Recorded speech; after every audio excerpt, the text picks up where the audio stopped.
हरतालिका तीज व्रत कथा।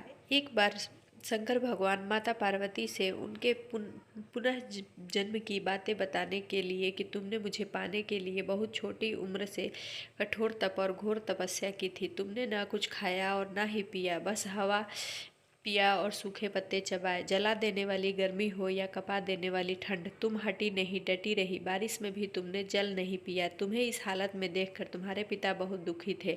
उनके दुखों को नारद मुनि देख भगवान जी द्वारा भेजे गए, जाकर उनसे बोले कि हे महाराज, आपकी पुत्री से विवाह करना भगवान विष्णु चाहते हैं। जब ये उनको पता चला, गिरिराज को बहुत खुश हो गए।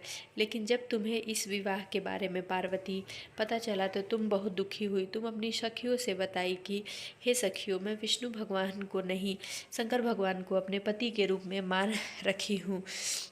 तब सखिया ने सोचा कि तुम परेशान मत हो, इस समय धैर्य से काम लेना पड़ेगा। और तुम्हें वो जंगल में लेकर चली गई और तुम्हारा हरण कर लिया।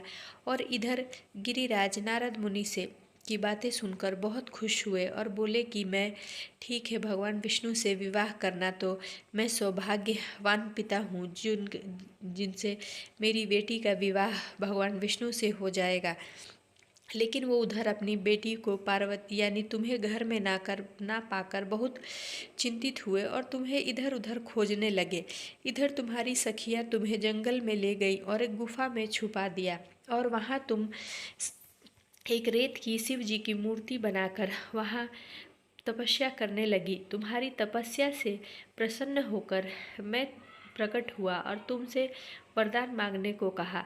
हे पार्वती, तुमने मुझे उस समय कहा कि हे प्रभु, अगर आप मेरी तपस्या से प्रसन्न हैं तो मुझे अपनी पत्नी के रूप में स्वीकार करें। तब मैं तथास्तु कहकर वहाँ से चला आया। लेकिन जब इस बात का जब पता गिरिराज को पड़ा तो वो बहुत खुश हुए और उन्होंने भगवान विष्णु से क्षमा मांगी और तुम्हारा विवाह मेरे से करा दिया। इस व्रत से जुड़ी यही मान्यता है कि जो स्त्री अपने पति की लंबी आयु के लिए यह व्रत रखती है निर्जला, भगवान भोलेनाथ उनकी सब मनोकामनाएं पूर्ण करते हैं। बोलो उमापति महादेव की जय।